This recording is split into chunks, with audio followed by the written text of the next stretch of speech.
Kids 8. The remaining top spots were claimed by U.S. superstars Billie Eilish's hit Me, Hard and Soft, Sabrina Carpenter's Short and Sweet, and SZA's SOS.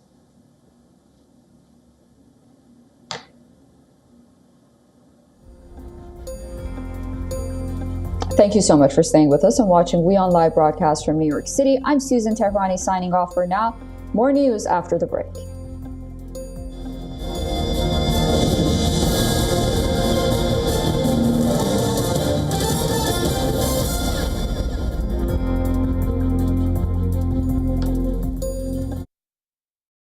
The stress of our world can take a toll on our physical and emotional health. Here, in New York's Catskill Mountains, lies a luxurious place of healing called Yo1 Wellness Center. The Yo1 Wellness Center provides 500,000 square feet of natural methods to manage diabetes, hypertension, chronic pain, obesity, depression, anxiety, and other conditions. We use the traditions of centuries-old natural science from India, yoga, Ayurveda, acupuncture, and naturopathy in personalized programs that help you take charge of your own health. A minimum 5-day stay is recommended for best results. Book now at yo1.com.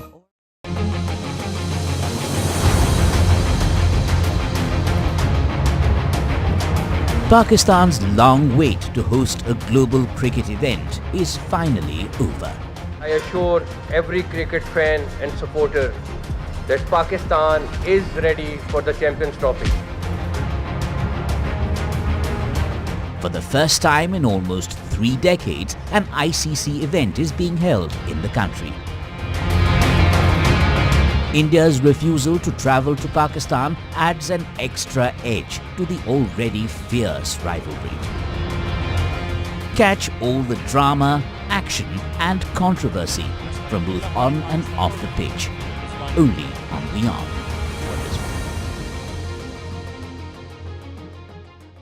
WION, India's global voice, the channel that brings you the biggest stories from across the world through India's lens.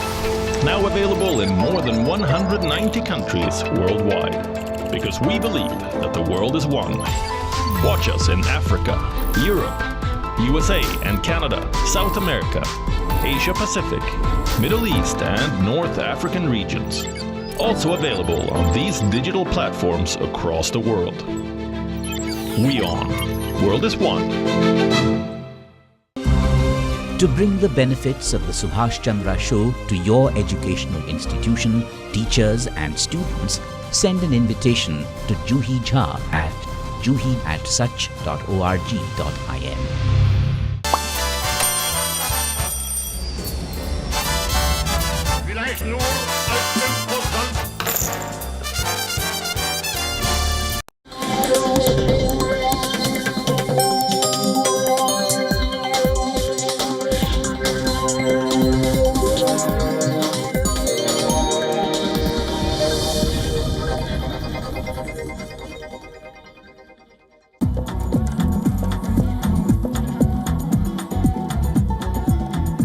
Welcome to World of Africa on WION World is One. I'm Eric Njoka. This week, Sudan is scrambling, not for solutions or efforts to end the conflict or hostilities, but on who will blink first and form a government that will be acceptable to the world or to the people of Sudan.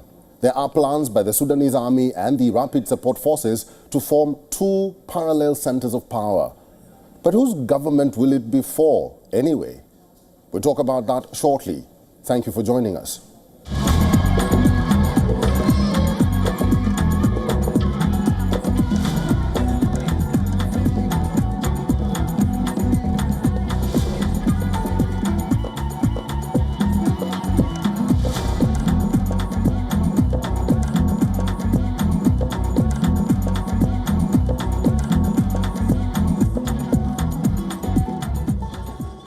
Sudan's paramilitary Rapid Support Forces, accused of carrying out crimes against humanity as it fights the country's army in a 20-month war, has signed a charter with allied political and armed groups to establish a government of peace and unity.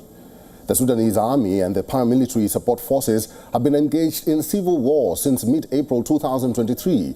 The conflict has led to killings of thousands of people, displaced millions, and led to food shortages. The Sudanese army protested Kenya's hosting of what it called a conspiracy to establish a government for the RSF. Here is our cover report.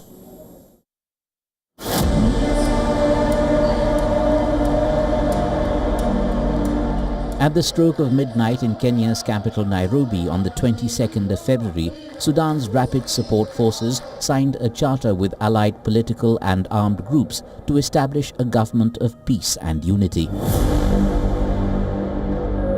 Among the signatories to the charter is Abdul Aziz Al-Hilu, a powerful rebel leader who controls vast swaths of territory and troops in South Kordofan state and who has long demanded that Sudan embrace secularism. Such a government, which has already drawn concern from the United Nations, is not expected to receive widespread recognition, but is a further sign of the splintering of the country during a civil war that has lasted almost 2 years. This charter is a binding covenant that embodies the Sudanese wishes to build a new Sudan that is based on secularism, justice and equality among all citizens, and the implementation of the rule of law. We are committed to walking this road in front of the challenges that we are going to face. But the moves by the RSF and their allied groups were met with resistance from Army Chief Abdel Fattah al-Burhan, who had announced the formation of a new Sudanese government by the army, expected to happen after the recapture of Khartoum is completed. Burhan said he would form a technocratic wartime government.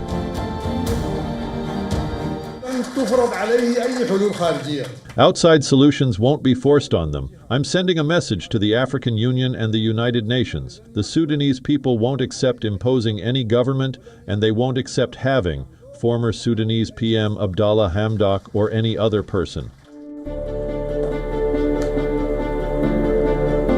Burhan also criticized a recent meeting by the African Union and IGAD, the Intergovernmental Authority on Development in Eastern Africa organization, which hosted former Prime Minister Abdallah Hamdok, and said Sudanese people reject such attempts to impose a solution to the ongoing war from outside the country.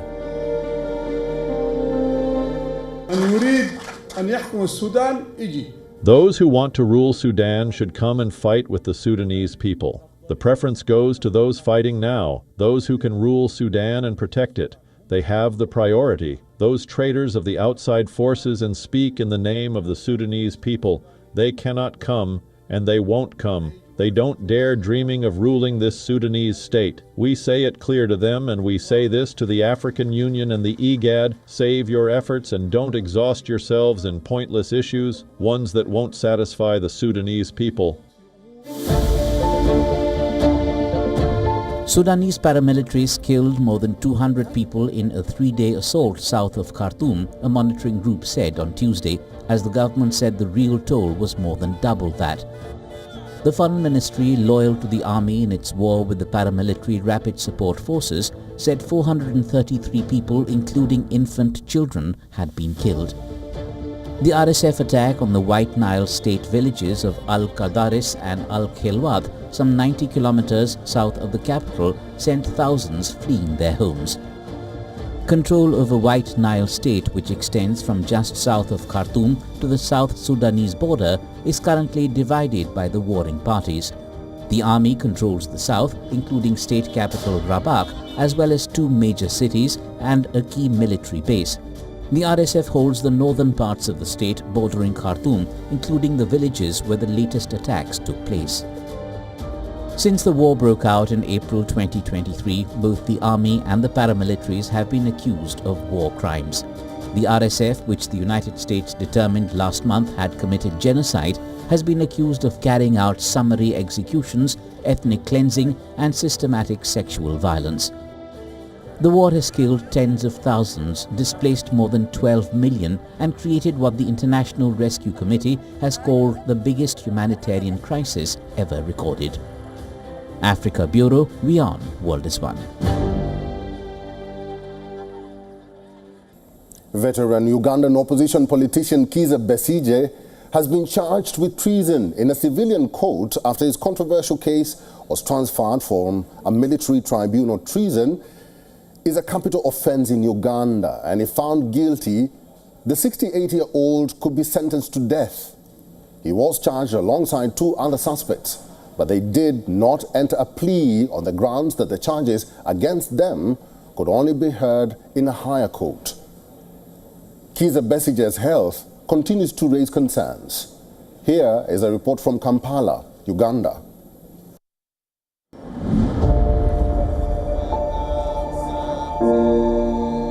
He was slowly wheeled before the Nakawa Magistrate Court in the capital Kampala, alongside his aide and co-accused, Obeid Lutale. He appeared weak, his skin had darkened, and eyes sunken, even with a mask covering the rest of his face. Veteran Ugandan opposition politician Kizza has been charged with treason in civilian court after his controversial case was transferred from a military tribunal. Treason is a capital offense in Uganda, and if found guilty, the 68-year-old could be sentenced to death. He was charged alongside 2 other suspects, but they did not enter a plea on the grounds that the charges against them could only be heard in a higher court. Unfortunately, we have not got a decision today. We are walking away from the court premises without a remedy today. So we expected a decision to be delivered today. It should be instant. So we are going to retreat and see the next course of action, how we shall get a remedy under the circumstances as we await for the court decision in this matter. But we leave these premises with a heavy heart, with disillusionment, and of course devastation. That is it. Besigye, who has run for president against long-serving leader Yoweri Museveni 4 times, has been in detention since he was dramatically abducted in Kenya in November and taken back to Uganda to face a military trial. But a landmark ruling by the Supreme Court last month said that trying civilians in military courts was unconstitutional and ordering all such cases to be transferred. The move angered President Museveni, who called it a wrong decision. What we are seeing now is a leader who's become the law himself. He's telling the courts that I don't agree with your ruling. I am going to create a new law that I want in order to punish my opposition. That's totalitarianism. So we've moved through phases of dictatorship to totalitarianism. The opposition politician has now called off his hunger strike. According to the charge sheet presented before court, Besigye is accused of holding meetings in Switzerland, Greece and Kenya between 2023 and November last year in a plot to overturn the government. He was also accused of soliciting for military, financial and other logistical support to topple Museveni's government. Previous charges heard in the military court of illegal possession of ammunition and treachery were not included in the new charge sheet. The veteran opposition figure has previously accused the Ugandan authorities of political persecution. He has been less active in politics in recent years and did not contest in the 2021 election. Africa Bureau, WION, World is One.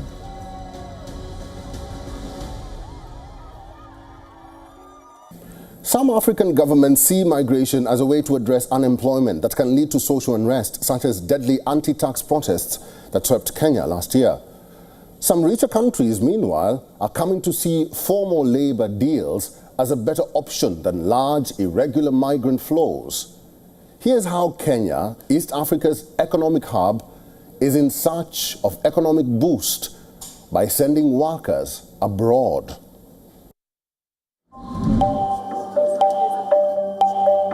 They line up by the hundreds to meet recruiters at schools in provincial towns and convention halls in large cities. Some carrying advanced diplomas, others with only a primary education to their name.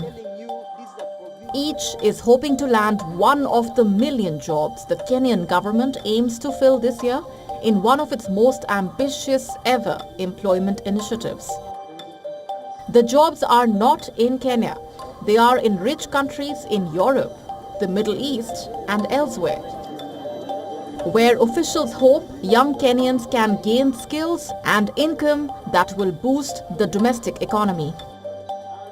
I've been searching for a job for 20 years and hustling, any sort of job that is hustling, that is selling vegetables, cultivating in shambas, and this chance has come to me. I'm very grateful for it.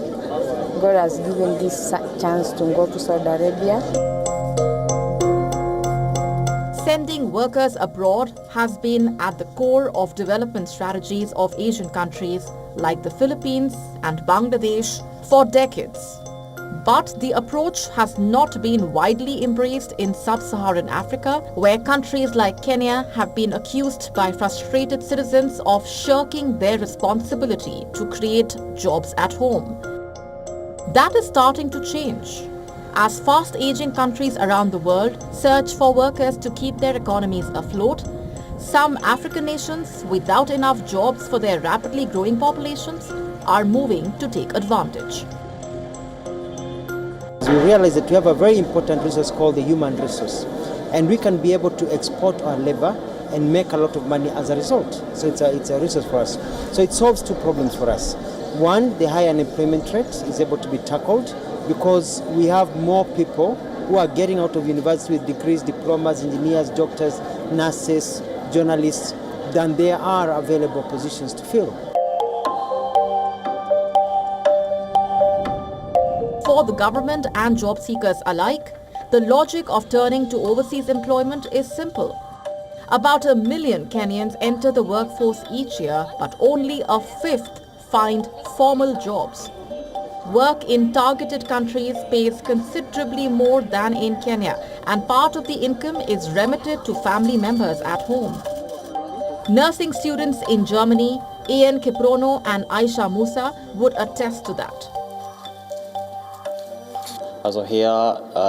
So, the language. In Kenya, we learn German right from the start, but then there are the dialects here. I think dialects feel like a completely different language. It's challenging. Still, over time, you get used to it. I'm in a choir and I like singing. And there I've integrated well with other Germans, non-sick Germans, so to speak. And I like it so far. In Kenya, critics of the migration initiative accuse the government of failing to create jobs at home. Reports of mistreatment of migrants in some Middle Eastern countries, where millions of Africans already work, have also fueled skepticism. Many Kenyans also fear a loss of skills needed at home. In the healthcare sector, for example, Kenya has less than a third of the 44.5 health workers per 10,000 people recommended by the World Health Organization, according to a Labour Ministry report from 2023. Africa Bureau, WION World is One. Moroccans are resurrecting the construction of traditional earthen warehouses using natural local materials which adapt to local weather conditions. Architects involved with the scheme are presenting a showcase of their work in the Moroccan pavilion at the Venice Biennial this year. Here's a report from Rabat.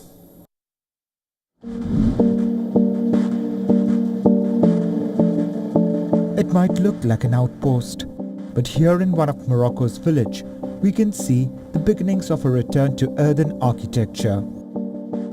At the moment, there are just a few completed houses, but the complex being built here is more ambitious.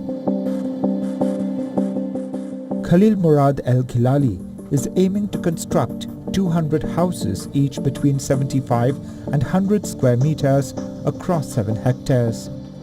El Khilali is an enthusiastic exponent of these rammed-to-earth buildings.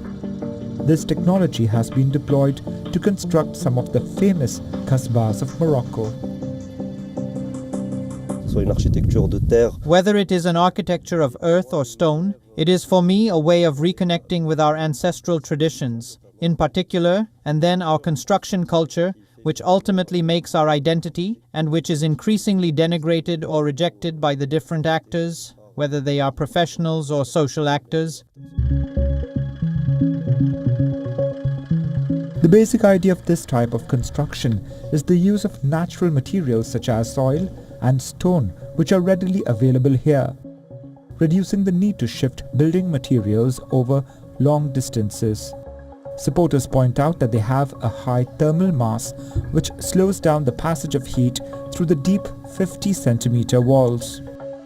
This means the interior is cooler during the heat of the day, and the building material releases the absorbed heat when the temperature falls, usually at night.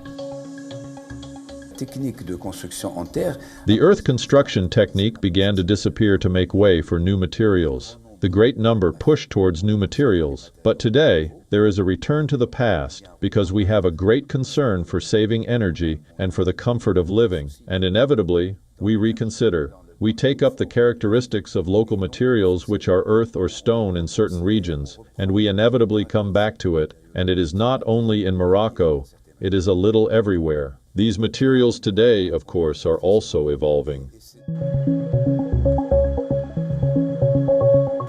However, there are obstacles to overcome and new technological solutions required if these buildings are to become more widespread, especially in cities where large, dense populations may require taller, larger buildings.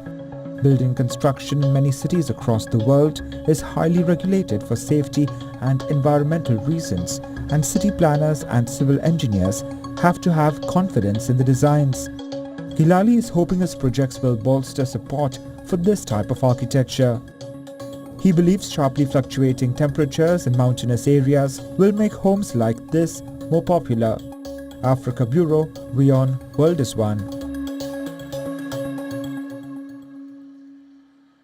The 29th edition of the Pan-African Film and Television Festival of Ouagadougou, FESPACO, scheduled for the 22nd of February to the 1st of March, opened her doors in Burkina Faso's capital. A total of 235 films have been shortlisted from 1,351 submissions, all of which represent 48 countries and reflect the beauty and diversity of African and diaspora cinemas. Here is a report. Most film festivals can be counted on to provide entertainment laced with some introspection. The week-long FESPACO that opened in violence-torn Burkina Faso's capital goes beyond that to also offer hope and a symbol of endurance. In years of political strife and Islamic extremist attacks, which killed thousands and displaced nearly 2 million in the West African country, it's never been cancelled. Since the last edition of the biennial festival in Ouagadougou, the country's troubles have increased. Successive governments' failures to stop the extremist violence triggered 2 military coups last year, with each junta leader promising security but delivering few results.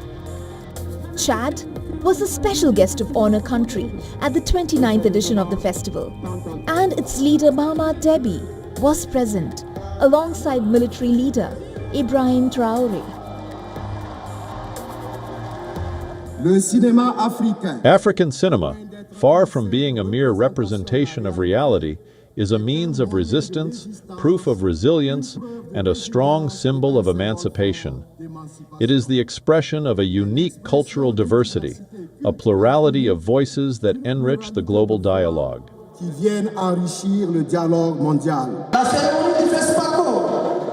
The FESPACO ceremony that brings us together today is unprecedented. It opens a new phase in our collective commitment to shape the future of Pan-African culture. Together, we have the responsibility to make the voice of African culture heard in this FESPACO. And Chad is proud to be the guest of honor for this edition.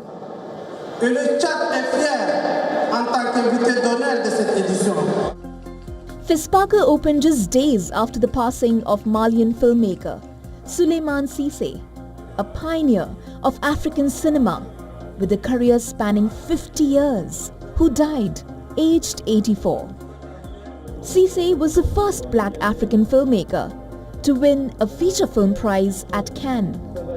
Born in Bamako, Mali, Cissé studied in Mali, Senegal, and Moscow, Russia. This year, the World Health Organization screened a selection of short films. The Health for All Film Festival, created in 2020 by the WHO, aims to stimulate the use of film to improve health. These African stories on health also allow the WHO to talk about the impact of audiovisual language on individual or collective behaviors and the public's perception of certain very real situations.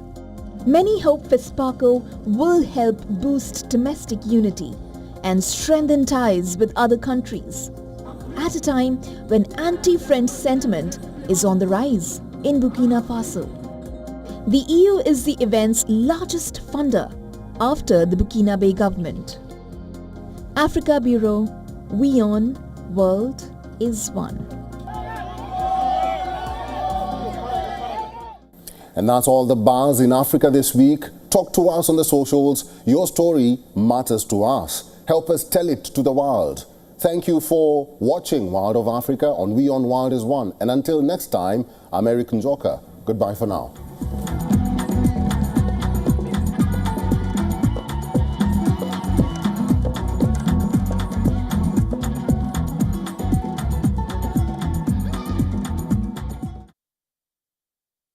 Yo1 Health Resort is unique, the only one of its kind. Experience the 4 paths of natural wellness: yoga, Ayurveda, acupuncture, and naturopathy. Each uniquely customized program improves the whole person to make every person whole. Come to Yo1 Health Resort. Make your reservation at yo1.com. WION, India's global voice, the channel that brings you the biggest stories from across the world through India's lens.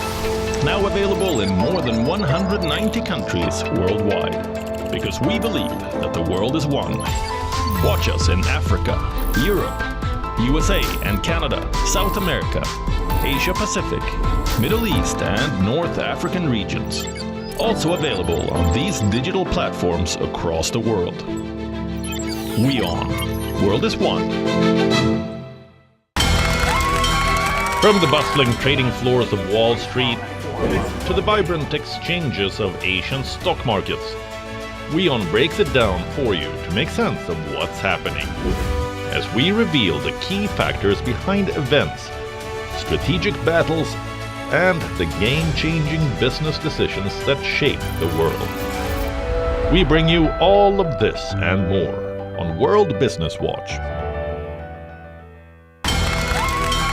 From the bustling trading floors of Wall Street to the vibrant exchanges of Asian stock markets, WION breaks it down for you to make sense of what's happening, as we reveal the key factors behind events, strategic battles, and the game-changing business decisions that shape the world. We bring you all of this and more on World Business Watch.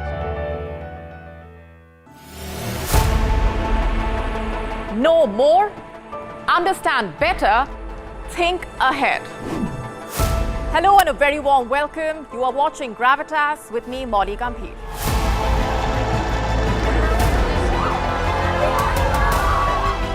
Get the facts, not the bombast. On the 26th of March, dynamic pricing, Baloch separatists, Gravitas cuts out the clutter. Gravitas keeps calm when others scream. Gravitas brings news to life.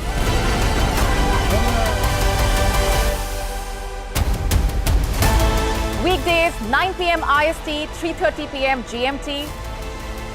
Gravitas, seeing is believing. To bring the benefits of the Subhash Chandra Show to your educational institution, teachers and students, send an invitation to Juhi Jha at juhi@such.org.in.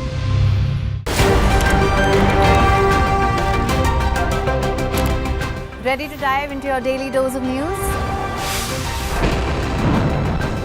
Bringing you what's trending in the West and all that's setting trends in the East. And all of this served up with a side of insightful banter. We don't just bring you the latest stories. We bring you your talking points for the day. And while you do that, from the busy streets of New York, I will provide you with deeper insights on the developments through the course of the day in the U.S. The show that keeps you ahead of the global curve. A conversation you'd want to be a part of. A place where news becomes an engaging exchange. We bring you stories that impact your present. This is World DNA. Join the conversation.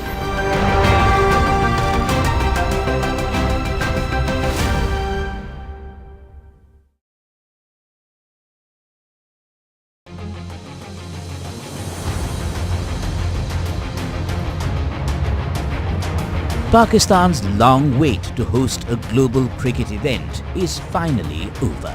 I assure every cricket fan and supporter that Pakistan is ready for the Champions Trophy. For the first time in almost 3 decades, an ICC event is being held in the country. India's refusal to travel to Pakistan adds an extra edge to the already fierce rivalry. Catch all the drama, action and controversy from both on and off the pitch, only on WION.